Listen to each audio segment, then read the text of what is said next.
Hi friends, आज हम stomach के टॉपिक पढ़ेंगे। स्टमक एक बहुत ही इम्पोर्टेंट ऑर्गन है हमारे बॉडी का। तो फिर आज हम देखेंगे स्टमक की फिजियोलॉजी, एनाटॉमी, इन सब के बारे में आज हम डिस्कस करेंगे। चलो फिर स्टार्ट करते हैं इंट्रोडक्शन से। Stomach muscular bag forming the widest and most important part of digestive tube. It is connected above to the lower end of the esophagus and below to the duodenum. मतलब वो किसके साथ attach रहता है? तो lower end of the oesophagus के साथ वो अटैच रहता है और नीचे नीचे किसके साथ वो कंटिन्यू होता है? तो ड्यूओडेनम के साथ वो कंटिन्यू होता है। Location of the stomach located in the upper left part of the abdomen in the epigastric, umbilical and hypochondriac region. हमारे बॉडी के कितने रीजन रहते हैं? तो 9 रीजन रहते हैं, मतलब एब्डोमेन के 9 रीजन रहते हैं। उसमें से ये क्या है? तो एपिगैस्ट्रिक है, हाइपोकॉन्ड्रियाक रीजन है और ये क्या है? तो अम्बेलिकल। तो यहाँ पर ऐसे क्या सिचुएटेड रहता है? तो स्टमक ये सिचुएटेड रहता है, समझा? स्टमक ये 3 रीजन में मोस्ट ऑफ द स्टमक क्या रहता है? सिचुएटेड रहता है। और shape of the stomach when empty it is the J shape. वो जे शेप की तरह दिखता है जब वो एम्प्टी रहता है तब। साइज कितना है? तो 10 इंच उसका साइज रहता है। कैपेसिटी किस पर डिपेंड रहती है? तो एज पर डिपेंड रहती है capacity. At the time of birth वो 30 ml रहती है। आफ्टर द बर्थ मतलब प्यूबर्टी तक वो 1 लीटर तक बढ़ जाती है और इन अडल्ट वो 1.5 से 2 लीटर तक बढ़ जाती है। अब हम देखेंगे एक्सटर्नल फीचर्स के बारे में बात करना हो तो 3 चीजें बहुत ही इंपॉर्टेंट है। 2 ओरिफाइज रहते हैं, 2 कर्वेचर रहते हैं और 2 सरफेसेस रहते हैं। ओरिफाइज मतलब क्या? तो ओपनिंग 2 ओपनिंग रहती है स्टमक की। एक कार्डियक ओपनिंग रहती है और एक पाइलोरिक ओपनिंग रहती है। मतलब वो कार्डियक पार्ट के तरफ से रहती है, इसलिए उसका नाम क्या आया है? तो कार्डियक ओपनिंग है। और एक क्या रहती है? तो पाइलोरिक पार्ट की तरफ से, इसके लिए उसका नाम क्या आया है? तो पाइलोरिक ओरिफाइस है। और 2 कर्वेचर है। कर्वेचर मीन्स ए लेजर कर्वेचर है और ये ग्रेटर कर्वेचर मतलब सिंपली बोलना हो तो कर्वेचर मीन्स क्या है? तो बॉर्डर है। देन 2 सरफेसेस है। 2 सरफेसेस में भी क्या आता है? एक एंटीरियर सरफेस है और एक पोस्टीरियर सरफेस है। एंटीरियर सरफेस और पोस्टीरियर सरफेस मतलब ये सामने वाला क्या है? तो एंटीरियर सरफेस और ये पीछे वाला क्या है? तो पोस्टीरियर सरफेस है। और 2 ओरिफाइस। अब बात करेंगे, हम डीपली बात करेंगे ओरिफाइस के बारे में। ओरिफाइस क्या है? पहला orifice cardiac orifice. Cardiac orifice is joined by the lower end of the esophagus. It lies behind the left 7 costal cartilage. मतलब क्या है? तो ये यहाँ से इसोफेगस हमारा कंटिन्यू हो रहा है। ऊपर क्या है हमारा? इसोफेगस है। तो इसोफेगस जब ओपन होता है स्टमक में तो इसके साथ किसके वजह से ओपन होता है? तो कार्डियक ओरिफाइस की वजह से वो ओपन होता है। और कार्डियक ओरिफाइस कहाँ पर सिचुएटेड है? तो बिहाइंड द 7 कोस्टल कार्टिलेज। ये रिब्स का कार्टिलेज रहते हैं, हमारे रिब्स रहते हैं, तो उसके 7 कोस्टल कार्टिलेज के पीछे क्या है? तो कार्डियक ओरिफाइस है प्रेजेंट है। और सेकेंड देखेंगे तो pyloric. It is open into the duodenum. Pyloric कहाँ पर ओपन होता है? तो ड्यूओडेनम. ये पाइलोरिक पार्ट है स्टमक का, ये पाइलोरिक ओरिफाइस है और ये कंटिन्यू किसके साथ हो रहा है? तो फर्स्ट पार्ट ऑफ द ड्यूओडेनम के साथ। अब हम बात करेंगे कर्वेचर के बारे में। कर्वेचर 2 कर्वेचर रहते हैं स्टमक के। एक तो रहता है लेसर कर्वेचर और एक रहता है ग्रेटर कर्वेचर. लेसर कर्वेचर क्या है? तो it is a concave shape. मतलब कैसा? तो ऐसा कॉन्केव शेप ऐसा रहता है. And form the right border of the stomach and its provides the attachment to the lesser omentum.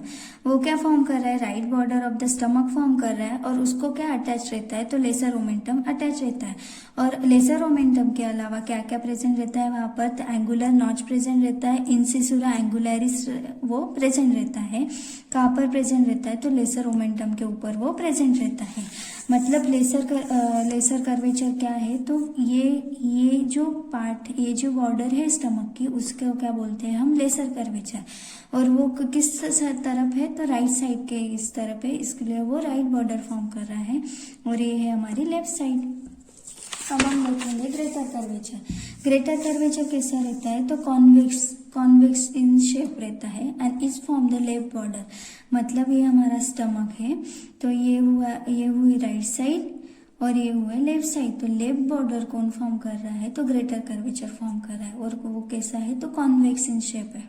और उसको क्या अटैच रहता है, तो ग्रेटर ओमेंटम अटैच रहता है, गैस्ट्रोस्प्लेनिक लिगामेंट अटैच है, और गैस्ट्रोफ्रेनिक लिगामेंट। गैस्ट्रोस्प्लेनिक मतलब क्या, तो स्टमक और यहाँ पर जो स्प्लीन प्रेजेंट रहता है उसको जो अटैच करने वाली लिगामेंट रहती है वो उसे क्या बोलते हैं, गैस्ट्रोस्प्लेनिक लिगामेंट बोलते हैं। और दूसरा क्या है, तो गैस्ट्रोफ्रेनिक लिगामेंट। गैस्ट्रोफ्रेनिक मतलब यहाँ पर जो डायफ्राम प्रेजेंट रहता है, डायफ्राम और स्टमक को वो जो अटैच करने वाली लिगामेंट रहती है उसको क्या बोलते हैं हम, गैस्ट्रोफ्रेनिक लिगामेंट रहती है।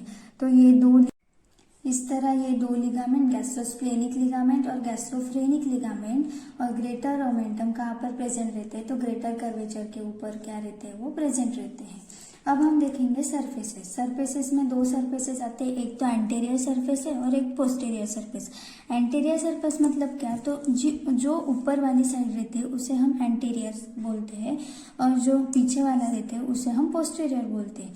तो एंटीरियर सरफेस कैसा रहता है, तो फॉरवर्ड मतलब ऐसा फॉरवर्ड रहता है, और कैसा रहता है, अपवर्ड रहता है। और पोस्टीरियर सरफेस कैसा रहता है, तो बैकवर्ड रहता है। बैकवर्ड मतलब पीछे के साइड रहता है, और डाउनवर्ड रहता है। अब हम देखेंगे पार्ट ऑफ द स्टमक, मतलब sub division of the stomach. Stomach के सब डिवीजन मतलब स्टमक मेनली दो पार्ट्स में डिवाइड होता है, एक तो रहता है कार्डियक पार्ट, दूसरा रहता है pyloric part. Then cardiac part और सब डिवाइड होता है दो पार्ट में, एक रहता है फंडस और दूसरा रहता है बॉडी। और पाइलोरिक पार्ट और डिवाइड होता है दो पार्ट्स में, पाइलोरिक एंट्रम में और पाइलोरिक कैनल में। तो अब हम देखेंगे कार्डियक पार्ट। कार्डियक पार्ट मतलब इतना पूरा हमारा कार्डियक पार्ट है। कार्डियक पार्ट दो पार्ट में डिवाइड हुआ है, एक तो फंडस है और दूसरी है बॉडी। और ये पाइलोरिक पार्ट मतलब नीचे वाला पार्ट है, वो भी दो पार्ट में डिवाइड हुआ है, एक है पाइलोरिक एंट्रम और पाइलोरिक कैनल। पाइलोरिक एंट्रम ये क्या रहता है, पाइलोरिक कैनल से बड़ा रहता है। अब हम हर पार्ट डिस्कस करेंगे। चलो स्टार्ट करते हैं फिर फंडस से। फंडस क्या है, तो upper convex dome shape part situated above the horizontal line drawn at the level of the cardiac orifice. मतलब जो ये कार्डियक ओरिफाइस है, कार्डियक ओरिफाइस से हमने जब हॉरिजॉन्टल लाइन ड्रॉ किया तो ऊपर का पार्ट क्या रहता है, हमारा फंडस रहता है। और वो कैसा है, तो कॉन्वेक्स इन शेप है और डोम शेप है, मतलब कॉन्वेक्स है और डोम शेप है। दूसरा क्या है, तो body is a stomach. Body किसके बीच में लाई कर रहा है, तो ऊपर फंडस है और नीचे क्या है, तो पाइलोरिक एंट्रम है। दोनों के बीच में क्या है, तो बॉडी है। अब देखेंगे पाइलोरिक पार्ट। पाइलोरिक पार्ट के भी दो हमने देखे कि पाइलोरिक एंट्रम है और पाइलोरिक कैनल है। तो पाइलोरिक एंट्रम और पाइलोरिक कैनल कैसे सेपरेट हुए हैं, तो इन कॉन्स्टेंट सल्कस और सल्कस इंटरमीडिएट्स की वजह से यहाँ पर जो ये इनकॉन्स्टेंट सल्कस रहता है इसके वजह से दो पार्ट हुए हैं पाइलोरिक के। एक है पाइलोरिक एंट्रम और एक है पाइलोरिक कैनल। पाइलोरिक एंट्रम क्या है, तो बड़ा है। पाइलोरिक एंट्रम की 7.5 सेंटीमीटर मेजरमेंट आती है और पाइलोरिक कैनल की सिर्फ 2.5 सेंटीमीटर मेजरमेंट आती है। इस तरह ये दो पार्ट क्या हुए हैं, तो सेपरेट हुए हैं। और पाइलोरिक कैनल फिर कंटिन्यू किसके साथ होता है, तो first part of the duodenum के साथ पाइलोरिक कैनल क्या होता है, तो कंटिन्यू होता है। अब हमने एक्सटर्नल फीचर्स कंप्लीट कर लिए। अब हम देखेंगे relation of the stomach. Relation of the stomach में भी दो रिलेशन आते हैं, एक रहता है पेरिटोनियल रिलेशन और दूसरा रहता है विसरल रिलेशन। पेरिटोनियल रिलेशन मतलब क्या, तो वो सीरस मेम्ब्रेन से बना रहता है वो पेरिटोनियम, और वो एंटेरियरली भी प्रेजेंट रहता है स्टमक के और वो पोस्टेरियरली भी प्रेजेंट रहता है। उसमें लिगामेंट आते हैं, ओमेंटम आते हैं। चलो हम देखते हैं अब क्या क्या है उसमें। तो anterior and posterior covering continues as a lesser omentum at the lesser curvature और greater omentum at the greater curvature। मतलब ये हमारा क्या है, तो लेसर कर्वेचर है। लेसर कर्वेचर मतलब किसके वजह से कवर हो रहा है, तो लेसर ओमेंटम। और ये है ग्रेटर कर्वेचर। ग्रेटर कर्वेचर के ऊपर क्या प्रेजेंट है, तो ग्रेटर ओमेंटम ये प्रेजेंट है। एंटेरियरली भी प्रेजेंट है और पोस्टेरियरली भी प्रेजेंट है। अब देखेंगे गैस्ट्रोस्प्लेनिक लिगामेंट। गैस्ट्रोस्प्लेनिक लिगामेंट क्या है, तो extension of the peritoneum between the cardiac end of the stomach and the spleen. ये हमारा क्या है तो कार्डियक एंड है। कार्डियक एंड और द स्प्लीन में जो लिगामेंट प्रेजेंट रहता है, ऐसा जो लिगामेंट प्रेजेंट है उसे क्या बोलते हैं हम, गैस्ट्रोस्प्लेनिक लिगामेंट। अब हम बात करेंगे गैस्ट्रोफ्रेनिक लिगामेंट। गैस्ट्रोफ्रेनिक लिगामेंट क्या है तो ये है हमारा गैस्टर, मतलब क्या है तो स्टमक और डायफ्राम के बीच में ये जो लिगामेंट है उसे बोलते हैं गैस्ट्रोफ्रेनिक लिगामेंट। और दूसरा है bare area of the stomach. This is the small area of the stomach on its posterior surface which come in contact direct with the diaphragm without the peritoneum. मतलब ये ऐसा एरिया है कि जहाँ पर डायरेक्टली कांटेक्ट हो रहा है वो डायफ्राम को, और वहाँ पर पेरिटोनियम शीट क्या है तो अब्सेंट है, उसे क्या बोलते हैं हम, bare area of the stomach बोलते हैं। अब हम देखेंगे विसरल रिलेशन। विसरल रिलेशन में भी दो सरफेसेस को ऑर्गन अटैच है, एक तो एंटीरियरली अटैच है, दूसरे है पोस्टीरियरली। में एंटीरियरली कौन कौन से अटैच है तो एंटीरियरली लीवर है, डायफ्राम है, एंटीरियर एब्डोमिनल वॉल है, लेफ्ट प्लूरा है, पेरिकार्डियम है, और 6 to 9 ribs are separated from the stomach by the diaphragm. और पोस्टीरियर रिलेशन को जो ऑर्गन आते हैं उसे हम क्या बोलते हैं तो स्टमक बेड बोलते हैं। तो स्टमक बेड में क्या क्या आता है तो डायफ्राम है, लेफ्ट किडनी है, लेफ्ट सुप्रारेनल ग्लैंड है, पैंक्रियाज है, transverse mesocolon, splenic flexure of colon and the splenic artery. वो हम देखेंगे डायग्राम, मतलब डायग्राम के थ्रू हम समझेंगे उसे। पहले तो हम देखेंगे एंटीरियर रिलेशन। एंटीरियर रिलेशन में हमने क्या देखा तो लीवर, ये देखिए ये ऊपर से क्या प्रेजेंट है, स्टमक के ऊपर क्या प्रेजेंट है तो लीवर है। ये क्या है तो डायफ्राम प्रेजेंट है, एंटीरियर एब्डोमिनल वॉल प्रेजेंट है, लेफ्ट प्लूरा, क्योंकि यहाँ पर क्या है हमारा लंग्स प्रेजेंट है, लंग्स के ऊपर का जो लेयर रहता है उसे हम प्लूरा बोलते हैं, तो लेफ्ट प्लूरा भी यहाँ पर क्या है स्टमक के ऊपर प्रेजेंट है। पेरिकार्डियम, पेरिकार्डियम मतलब क्या तो लेयर ऑफ दी हार्ट के ऊपर का जो लेयर रहता है वो भी वहाँ पर प्रेजेंट है।